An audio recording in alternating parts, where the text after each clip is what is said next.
দর্শক সময়ের কণ্ঠস্বরে আপনাদের স্বাগতম। আমি শামীম হাসান সীমান্ত। আমি এই মুহূর্তে অবস্থান করছি জাহাঙ্গীরনগর বিশ্ববিদ্যালয়ে। দর্শক আমি যদি আপনাদেরকে একটু জানিয়ে রাখি, প্রাকৃতিক সৌন্দর্যে ভরপুর জাহাঙ্গীরনগর বিশ্ববিদ্যালয়। আর জাহাঙ্গীরনগর বিশ্ববিদ্যালয়ে শীতের শুরুতে প্রতি বছর অতিথি পাখির যে একটা সমাগম ঘটে, এবছর কিন্তু একেবারেই ব্যতিক্রম। আমি যদি একটু দেখানোর চেষ্টা করি, ঠিক আমার পিছনে যে লেকটি রয়েছে, শুধু এই লেক নয়, প্রায় প্রত্যেকটা লেকেই শীতের শুরুতে জাহাঙ্গীরনগর বিশ্ববিদ্যালয়ে সেই সুদূর সাইবেরিয়া থেকে হাজার হাজার মাইল দূর থেকে অতিথি পাখির আগমন ঘটে। প্রায় প্রত্যেকটা লেকে অতিথি পাখিতে মুখরিত থাকে এবং আমরা দেখেছি যে অতিথি পাখির সমাগমে কলকাকলিতে মুখরিত জাহাঙ্গীরনগর বিশ্ববিদ্যালয়ে প্রতি বছর দূর দূরান্ত থেকে কিন্তু অনেকেই ছুটে আসেন এই অতিথি পাখি মূলত দেখার জন্য। এই অতিথি পাখির গল্প অনেকেই শুনেছেন। তো জাহাঙ্গীরনগর বিশ্ববিদ্যালয়ে এবছর কিন্তু অতিথি পাখির দেখা একেবারেই নেই। গত বছরও কিন্তু অতিথি পাখিতে মুখরিত ছিল জাহাঙ্গীরনগর বিশ্ববিদ্যালয়। দর্শক আমরা যদি একটু কথা বলার চেষ্টা করি, জাহাঙ্গীরনগর বিশ্ববিদ্যালয়ের একজন শিক্ষার্থী, তিনি একজন গণমাধ্যম কর্মী।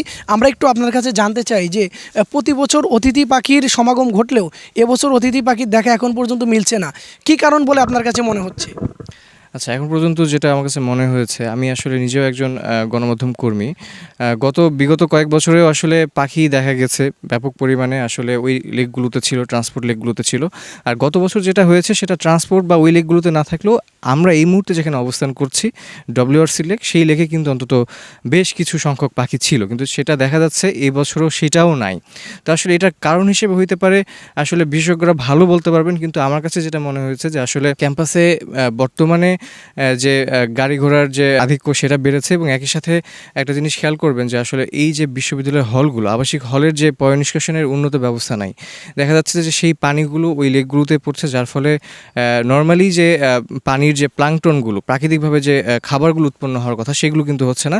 এবং একই সাথে দেখা যায় যে আমাদের বিশ্ববিদ্যালয়ে সম্প্রতি কিছু মাস্টার প্ল্যান ছাড়াই কিছু বহুতল ভবন হয়েছে, যার ফলে কিছু বিশেষজ্ঞ দাবি করেছেন যে পাখির ফ্লাইং জোন সেটা হচ্ছে ব্যাহত হয়েছে, যার ফলে কিন্তু পাখিদের আনাগোনা অনেকটাই কম।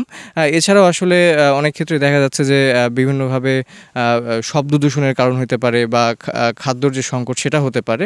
তো আসলে স্বাভাবিকভাবেই এই কারণগুলো খতিয়ে দেখে আমি আশা করব একজন শিক্ষার্থী হিসেবে যে আসলে বিশ্ববিদ্যালয়ের যারা পাখি গবেষক এবং বিশেষজ্ঞরা আছেন, তারা এটা কারণ খতিয়ে দেখবেন, এবং পাখি তো আমাদের যে চিরচেনা একটা রূপ ছিল জাহাঙ্গীরনগরে, যে অতিথি পাখির অভয়ারণ্য, সেই চিরচেনা রূপ যেন আবারও আমরা ফিরে পাই, সেটাই কামনা করছি। এক্ষেত্রে আসলে বিশেষজ্ঞদের দৃষ্টি আকর্ষণ করছি।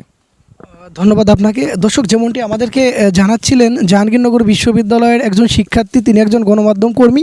মূলত কি সমস্যার কারণে অতিথি পাখির আগমন এবছর ঘটেনি, এবং এই সমস্যাগুলো দূর করলে হয়তো আগামী বছর অতিথি পাখিতে মুখরিত থাকবে জাহাঙ্গীরনগর বিশ্ববিদ্যালয়, এমনটি কিন্তু আমরা জানছিলাম।